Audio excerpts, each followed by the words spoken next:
গত 2 দিনের ভূমিকম্পের উৎপত্তিস্থল নরসিংদী জেলার ক্ষয়ক্ষতি এবং সার্বিক পরিস্থিতির খবর আমরা জানবো। আমাদের সাথে নরসিংদী থেকে আমাদের সহকর্মী ফরাদ ইবনে মালিক যুক্ত হয়েছেন। ফরাদ, ভূমিকম্পের উৎপত্তিস্থল এবার একেবারেই নরসিংদী এবং বলা যায় তারপরেই আমরা দেখেছি রাজধানী ঢাকারও একটি এলাকায় উৎপত্তি হয়েছে ভূমিকম্পের। যেহেতু আপনি নরসিংদীতে আছেন, সেখানে প্রথম দিনের অর্থাৎ শুক্রবারের ভূমিকম্পের পর ক্ষয়ক্ষতির পাশাপাশি সেখানকার যেই জনবহুল যেই এলাকাগুলো রয়েছে সেখানকার চিত্র কেমন দেখছেন, এবং স্থানীয় লোকজন বা আবহাওয়া অফিস স্থানীয়ভাবে কোনো তথ্য এর মধ্যে আপনাদেরকে দিয়েছে কিনা? স্থানীয় ভূমিকম্প শুক্রবার হয়েছে এবং একটা বিষয় বলা দরকার, 31 ঘন্টার মধ্যে সারা বাংলাদেশ 4বার ভূমিকম্পের অভিজ্ঞতা নিয়েছে। আসলে একটা বাজে অভিজ্ঞতা। এই অভিজ্ঞতার মধ্যে 3টি ভূমিকম্পের উৎপত্তি স্থল ছিল নরসিংদী। শুক্রবার সকাল 10:38 নরসিংদীতে প্রথম ভূমিকম্প অর্থাৎ 5.7 মাত্রার ভূমিকম্পটা হয়। এরপর ভূমিকম্প হয় পরের দিন আফটার শক আমরা যেটাকে বলি, সেটা নরসিংদীতে হয় আবার ঠিক 24 ঘন্টা পর 10:36 শনিবার। এরও কিছু সময় পরে 6:04 প্রথম ভূমিকম্প তৃতীয় ভূমিকম্পটা হয়, যার উৎপত্তিস্থল ছিল ঢাকা অর্থাৎ বাড্ডা। এরও 2 সেকেন্ড পরে আরেকটি ভূমিকম্প, যার উৎপত্তিস্থল কিন্তু নরসিংদী। অর্থাৎ 3টি ভূমিকম্পের উৎপত্তি স্থল ছিল নরসিংদী। এই ভূমিকম্পের ফলে বিভিন্ন ক্ষয়ক্ষতি তো হয়েছেই। নরসিংদীতে বিভিন্ন জায়গাতে একেবারে মাটি ফেটে গেছে, মাটি ফেটে একটা ভীতিকর অবস্থা তৈরি হয়েছে, কোথাও কোথাও ভবন হেলে পড়েছে। আমি এখন আছি একটা কলেজের মধ্যে। এই কলেজের মোটামুটি সবগুলো রুমের মধ্যে এভাবে বড় বড় ফাটল দেখা দিয়েছে এবং পলেস্তর একেবারে খসে নিচে পড়ে গেছে। ভবনটা আগে থেকেই কিছুটা ঝুঁকিপূর্ণ ছিল। কলেজ প্রশাসন 1 বছর আগেই এখানে ক্লাস নেওয়া যাবে কি যাবে না এ নিয়ে প্রশাসনের কাছে চিঠি দিয়েছিল। এর মধ্যে প্রশাসন আসলে খুব একটা গুরুত্ব দেয়নি, যার ফলে অল্প একটু হেলে গেছে এবং এটা মোটামুটি প্রত্যেকটা শ্রেণীকক্ষেরই এভাবে দেয়ালগুলো ভেঙে গেছে, দেয়ালগুলো ফেটে গেছে।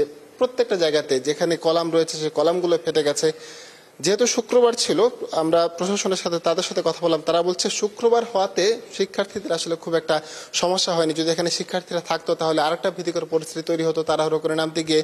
আমরা দেখেছি এখানে যে কটা 4টা ভবন রয়েছে এই কলেজের, এখানে কোনোটাতেই আসলে ইমার্জেন্সি এক্সিটের জন্য যে আলাদা সিঁড়ির দরকার রয়েছে, ব্যবস্থার দরকার রয়েছে, তা কিন্তু নেই।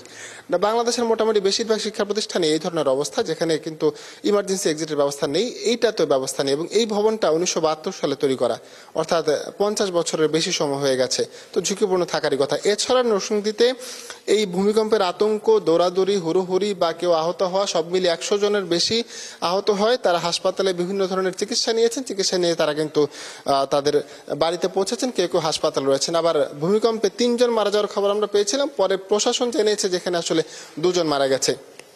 আতঙ্কিত একটা অবস্থা এখানে রয়েছে এবং একের পর এক যখন ভূমিকম্পের এই ঘটনাগুলো ঘটছে, গতকাল রাতে মাইকিং করে নরসিংদীতে ভূমিকম্প হতে পারে বলে একটা আতঙ্ক তৈরি করা হয়েছে। মোটামুটি বেশিরভাগ মানুষ নরসিংদীতে মাঠে বা খোলা জায়গায় এসে অবস্থান নিয়েছে এবং তারা কিন্তু একটা ভয়ঙ্কর অবস্থার মধ্যেই ছিলেন।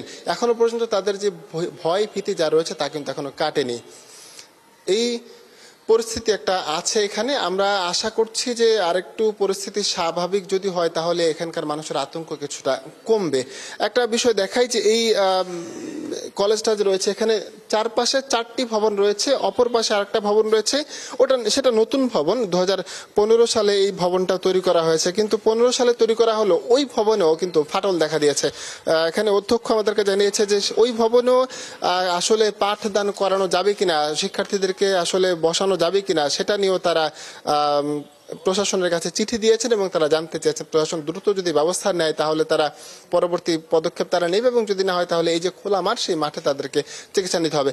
আরেকটা বিষয় দেখাই, এই আমি দেখাতে পাচ্ছি আপনাদেরকে, 2টো ভবন রয়েছে মোটামুটি একই রঙের, সেখানে একটি ভবন আরেকটি ভবনের উপর হেলে পড়েছে এই ভূমিকম্পের ফলে। একই জায়গায় কিন্তু ভূমিকম্পের ফলে একটা ভবন আরেকটা ভবনের উপর হেলে পড়ে, আরেকটা আতঙ্কের তৈরি হয় ওখানে। এখন সেই ভবনগুলোতে মানুষ খুব একটা থাকতে চাইছেন না, তারা একটা আতঙ্কের মধ্যে রয়েছেন। পরিস্থিতি নরসিংদীতে এমন, যেহেতু একের পর এক ভূমিকম্প হয়েছে এবং মানুষ একটা আতঙ্কের মধ্যে রয়েছে, মাইকিং করা হচ্ছে ভূমিকম্প হতে পারে, হবে। আসলে ভূমিকম্প কখন হবে আসলে মাইকিং করে কিছু জানানো যায় না, আগাম কোনো বার্তা দেওয়া যায় না সেটি। এবং একই সাথে আপনার মাধ্যমে আমরা দেখছিলাম যে নরসিংদীতে আসলে ক্ষয়ক্ষতির পরিমাণটি অনেক বেশি ভূমিকম্পের সময় তো হয়েছে এবং পরবর্তীতেও সেটি দেখা যাচ্ছে। নিশ্চয়ই ফিরবো, সেখানকার স্থানীয় মানুষের কথা আমরা শুনবো আপনার কাছ থেকে। অসংখ্য ধন্যবাদ আপনাকে এখনকার মতো। দর্শক সহকর্মী ফরাদ ইবনে মালিক ছিলেন নরসিংদী থেকে।